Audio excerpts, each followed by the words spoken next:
Saludos amables televidentes, con ustedes una emisión más del Ente Deportivo. Ser el mejor baloncestista de Santi Espíritus en la historia es un mérito del que goza nuestro invitado de hoy.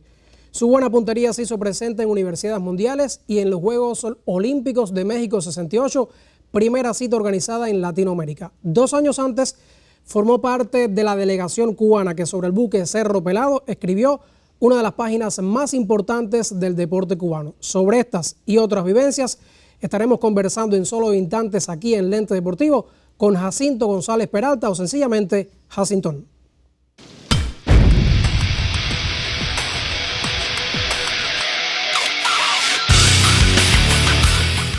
Amables televidentes, la 10ª edición de los Juegos Centroamericanos y del Caribe aconteció en el mes de junio de 1966 en San Juan, Puerto Rico. Allí nuestra delegación llegó a bordo del buque Cerro Pelado.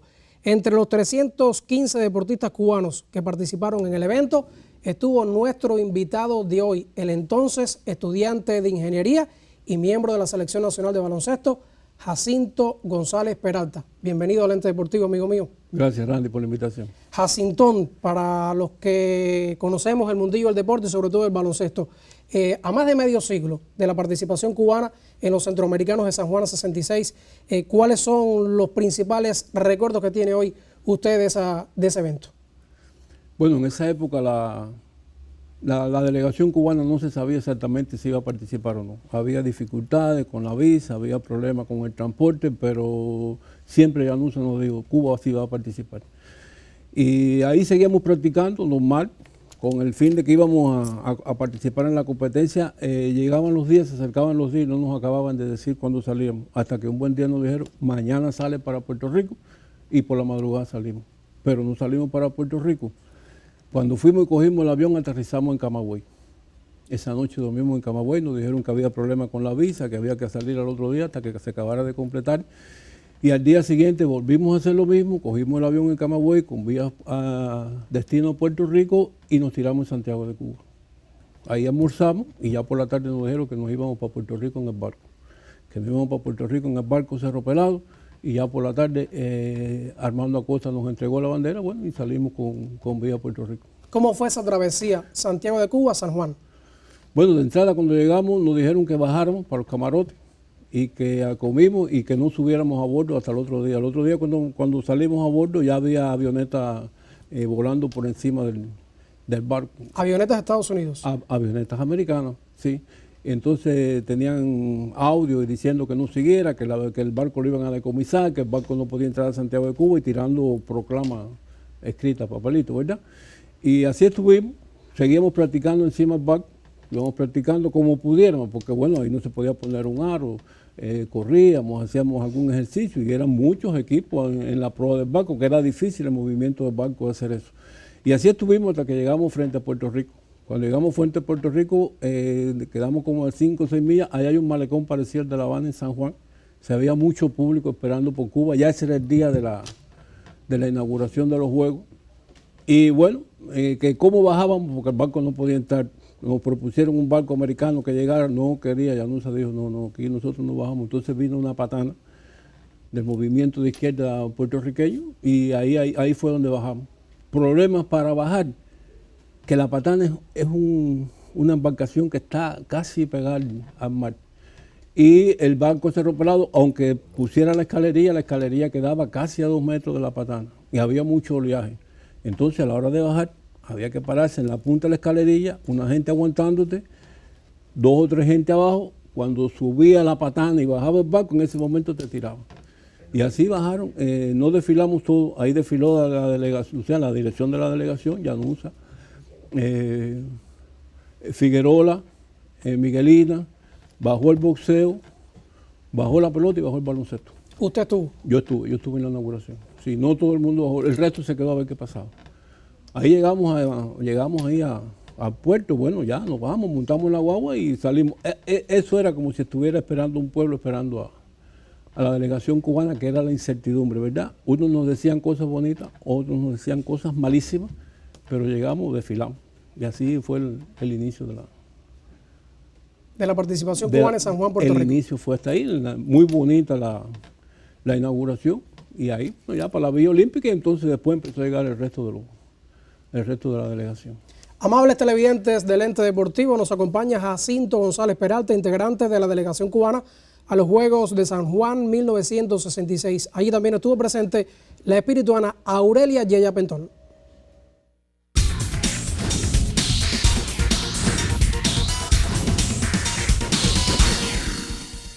Vi a unos muchachos en Santi Espíritu que estaban corriendo. Yo dije, bueno, ya no estaban corriendo y ellos eran los que corrían. Y yo digo, hey, yo te gano, le gano a todos ellos. Si yo le cuido las gallinas a mi tía, así empezó a correr con las gallinas. Todos los días era atrás de la gallina, atrás de los nidos de la gallina, para que no se le fuera a mi tía. Fui a Santi Espíritu a matricular para la escuela, la secundaria. Y entonces yo dije, vi a unos muchachos corriendo y dije, yo corro más que ustedes. Dice, mira esto lo que dice, que corre más que yo. Bueno, el profesor oyó esa discusión en el colegio. Fui a practicar con tal Hilario Villar. Después fue otro más, pero no me acuerdo ahora cómo se llama el nombre. Y empezamos a practicar y así fue como yo le ganaba todo. Nos entrenábamos en el barco y todas esas cosas, y el barco nos daba deseo de vomitar, 20 problemas, pero estábamos bien en el barco, no nos sentíamos mal, buenos afectos, buenas atenciones y todo en el barco, pero estábamos que no sabíamos qué íbamos a hacer cuando llegáramos, porque nos explicaban que no teníamos permiso, que cuando llegáramos allá no se sabía de nosotros. Yo corrí 200 metros, cogí el sexto lugar. Le digo a la juventud que ellos aprendan, que entrenen y que luchen para que ellos sean más fuertes que nosotros todavía.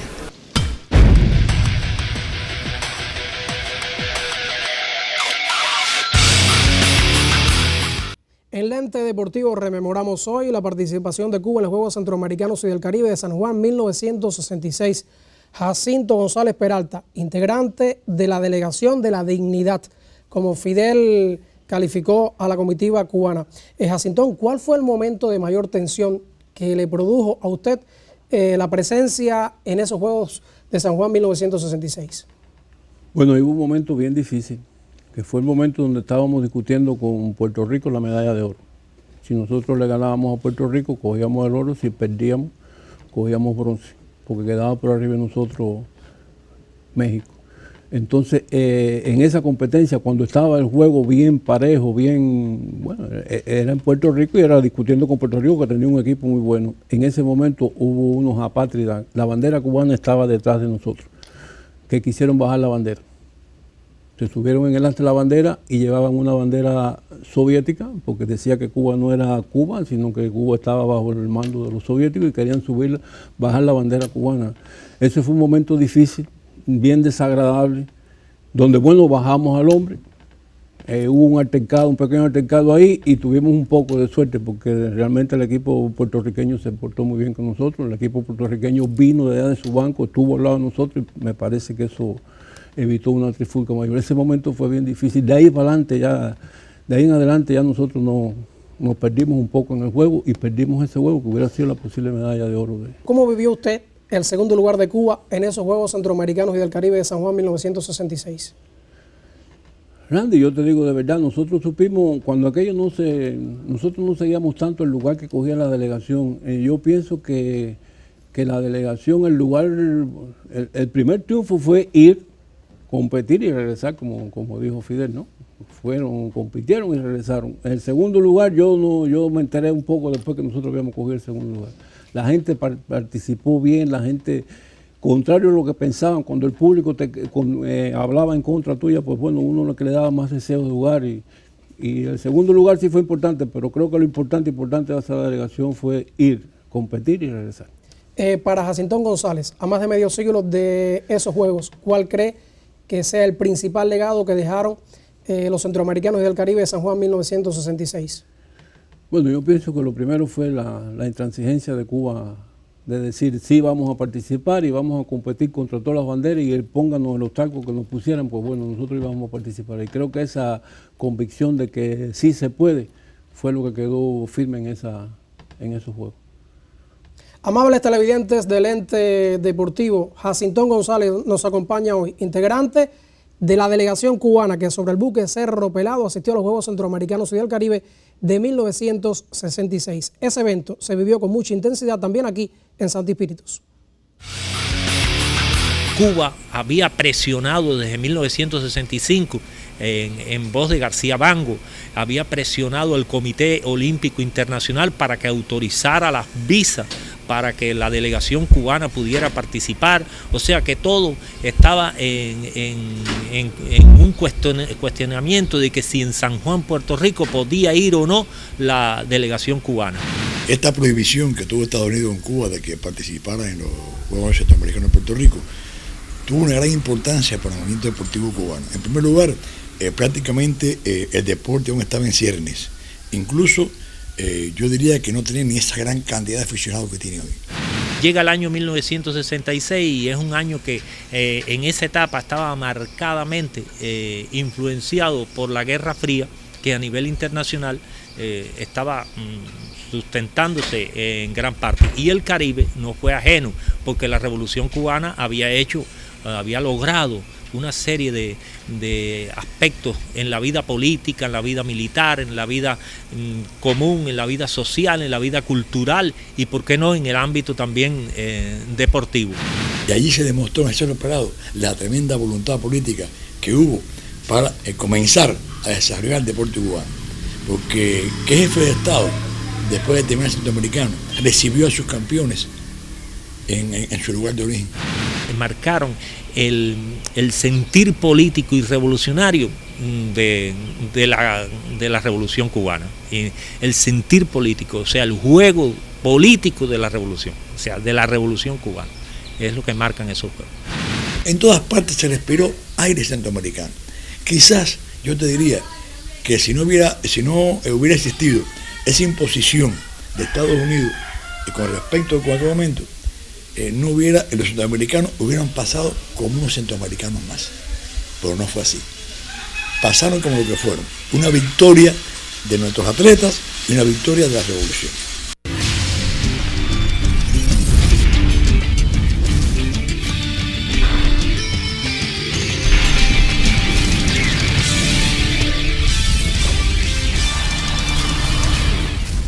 Con la realización en Río de Janeiro de los Juegos Olímpicos, por segunda vez Latinoamérica acogió este tipo de evento. La primera vez fue en México en 1968, donde estuvo nuestro invitado, Jacinto González Peralta, Jacintón, dentro del mundo del baloncesto. ¿Cómo se produce la clasificación del equipo masculino, Jacintón, para esa Olimpiada de México 68, la tercera del baloncesto masculino cubano en citas estivales?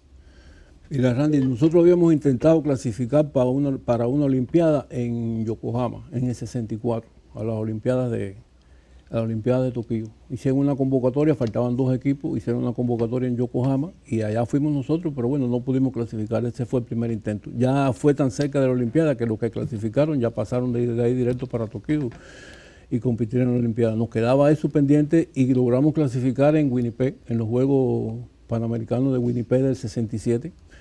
Ahí competimos y aunque quedamos en cuarto lugar, clasificaban 2, quedamos en cuarto lugar, los que quedaron por encima de nosotros fueron Brasil y Estados Unidos, que por derecho propio, por ser medallistas de la Olimpiada anterior, ya estaban clasificando, entonces los que clasificaran eran el tercero y el cuarto. Ahí clasificamos para la Olimpiada de México. ¿Cómo fue la preparación de Cuba para asumir esos Juegos Olímpicos. Ya decía, los terceros del baloncesto masculino cubano, había estado en Londres 48 y en Helsinki 52. Bueno, ya nosotros teníamos, como se sabe, un ciclo olímpico, ¿no? Nosotros teníamos un ciclo olímpico pensando en eso, y ese era el último año, el año de Panamericano, el año anterior a la Olimpiada. Estábamos compitiendo con la intensidad que exigen estos Juegos. Hicimos un recorrido por los países socialistas. Cuando aquello participamos con esos equipos que son un equipo muy fuerte, y en así nos preparamos para la Olimpiada. En México 68 usted participa en los 9 partidos que celebra Cuba. Promedia 10,4 puntos por partido, anotó un total de 94 cartones. ¿Cómo evalúa ese resultado individual, Jacinto? Randy, yo pienso que demostraba que uno se encontraba en forma igual que el resto del equipo, pero en los equipos de conjunto es un poco difícil hablar de cuestiones personales, porque lo importante es el resultado del equipo. Ahí perdimos un poco de juego, unos cuantos juegos por un margen bien corto. Eso sí era importante. Fue una satisfacción que sentimos y que nos hizo ver que podíamos llegar más allá. Ganamos 3, perdimos 6, pero los 6 que perdimos, los perdimos, como uno dice, bien perdidos, ¿verdad? Con excepción de la Unión Soviética, que nos sacó un poco más de puntos, pero nos dio un margen, y que después la vida lo demostró en Múnich 72, de que Cuba estaba preparada para logros mejores. Ya que usted hablaba de resultados en México 68, 3 victorias y 6 derrotas. Ahora pierden ante México por 1 punto, frente a Polonia por 3, contra Bulgaria ceden 70-61, 9 puntos, y contra Puerto Rico 71-65, es decir, diferencias mínimas, como usted decía. Teniendo en cuenta esos resultados, Jacinto, ¿qué sabor le dejó a usted la Olimpiada de México 68, la única en la que tuvo la oportunidad de participar como integrante de la selección nacional? Bueno, participar en la Olimpiada es el objetivo máximo de un atleta, ¿no? Y entonces, ya de hecho, participar nos dio una alegría tremenda, pero los resultados esos que tuvimos nos hizo ver que el equipo cubano estaba preparado para más. No perdimos, con excepción de 2 juegos, no lo perdimos con una gran diferencia, y nos sentimos muy contentos en general en el equipo. Pensamos que jugamos bien, que perdimos con lo que teníamos que perder, y con ese juego de un punto lo mismo se gana o se pierde. 2 puntos, 3 puntos. Ahora es más fácil, porque ahora hay canasta de 3 puntos, cuando aquello no había canasta de 3 puntos. Pero pienso que jugamos bien y nos sentimos satisfechos de esa competencia. Amables televidentes del Ente Deportivo, nuestro invitado de hoy estuvo presente en los Juegos Olímpicos de México 68, la primera cita estival organizada en Latinoamérica, la cual se recuerda por varios aspectos. Sobre el particular, les ofrecemos apuntes.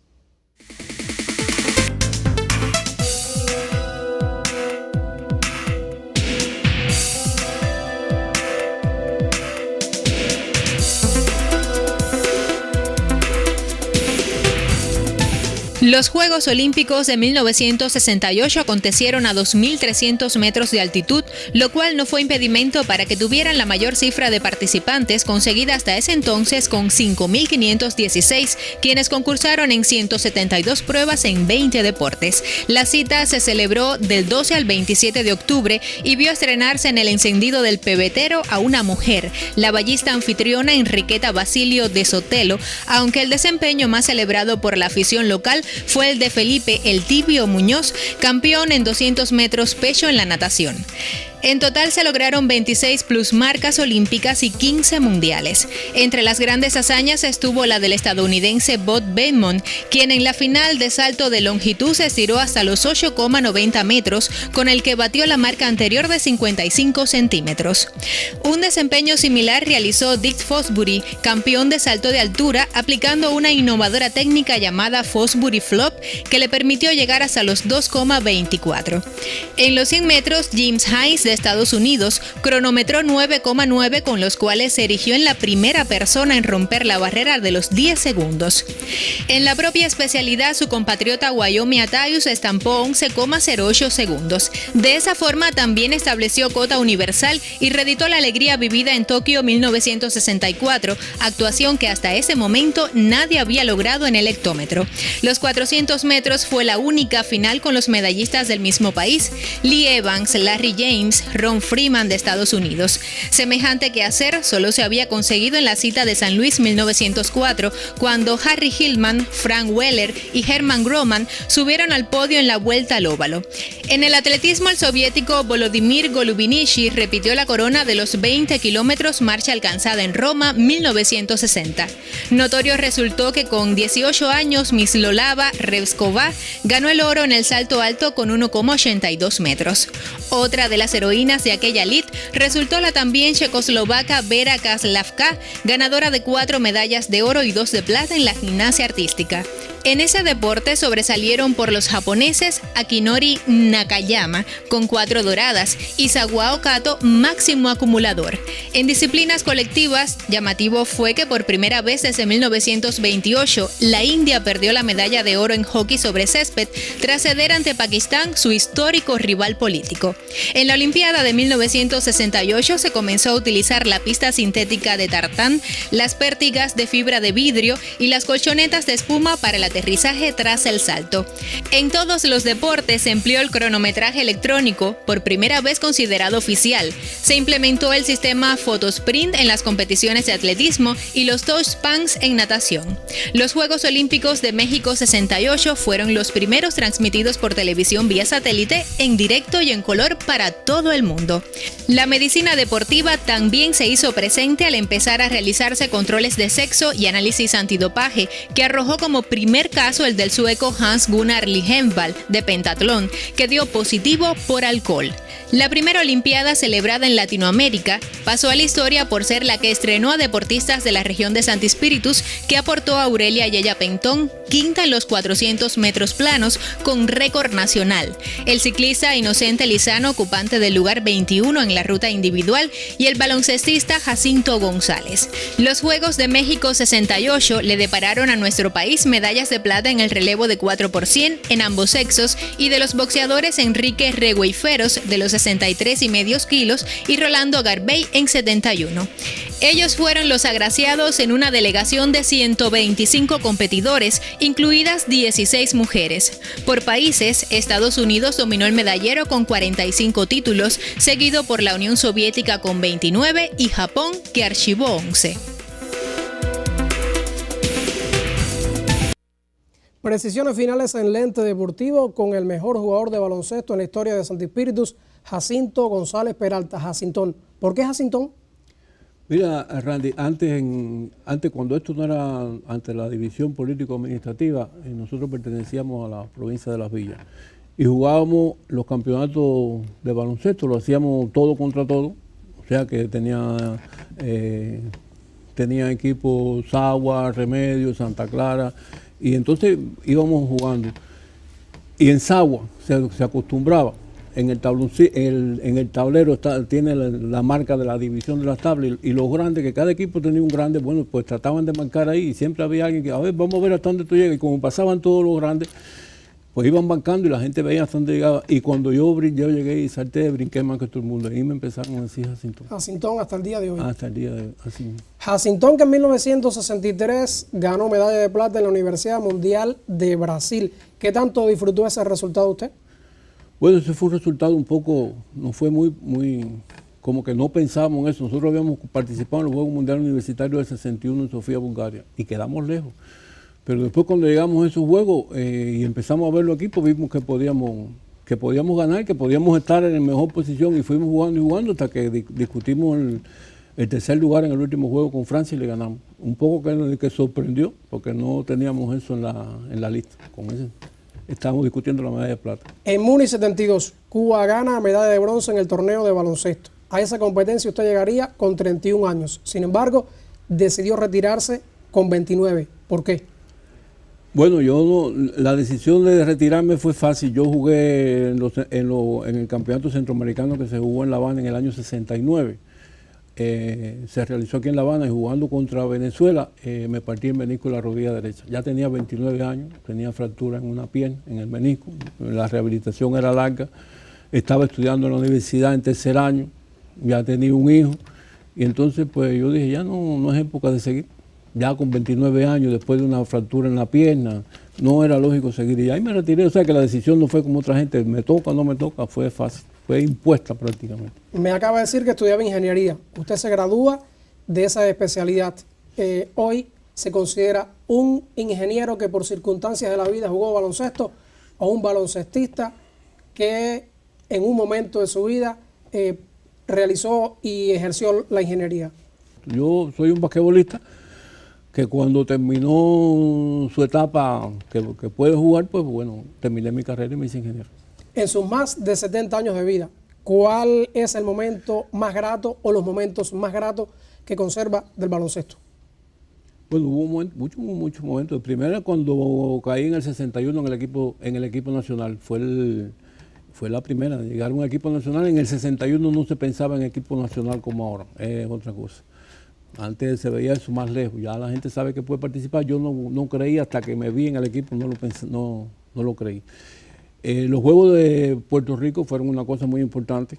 Dentro de esas cosas importantes, cuando nosotros regresamos de Puerto Rico en el Cerro Pelado, y alrededor de 8 o 10 millas de Santiago de Cuba, vino una embarcación y era Fidel que subió al barco a felicitarnos. Fidel felicitó a uno por uno, se fue reuniendo con la gente y nos felicitaba. No por el hecho que cogiera medalla o no el hecho de la medalla en sí, sino el hecho de ir, como yo hablaba ahorita, de participar y de regresar. Ese que era un logro muy, muy grande de la revolución. ¿También tuvo la oportunidad de jugar con Fidel?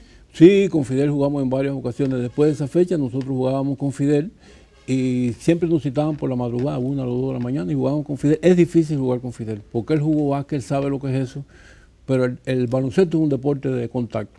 Y es un poco difícil, cualquiera se cae, cualquiera le da un golpe y siempre había que tener cuadro. Y cuando él venía, la gente abría, ustedes no guardean, no puede ser el equipo nacional así, pero bueno, había que hacer. Es difícil jugar con él. Pero además, al mismo tiempo es una cosa bien grata participar con el jefe.